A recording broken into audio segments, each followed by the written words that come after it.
భూములన్నీ చూరగొట్టట్టి పిల్లలు లేరని చింతతోడ కామేష్టి యాగము చేసినంత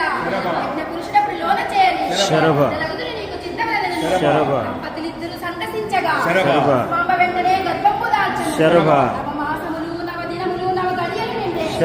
మాంబ ప్రసవించిన ఆడబిడ్డను ఆమె జగదాంబ ఆదిపరాశక్తి శ్రీ వాసవి కన్యగా పరమేశ్వరి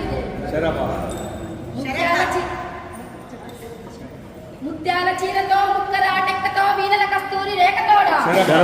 దండతో చల్లని చూపుతో మాణిక్యహారములు మహిమతోడ కలలతో సుఖమైన జీవితో చెలువుగా మీరున్న చిలకతోడ ఒట్టుతో బహువిధ రూపుతో కారుణ్యమతో కరుణతోడ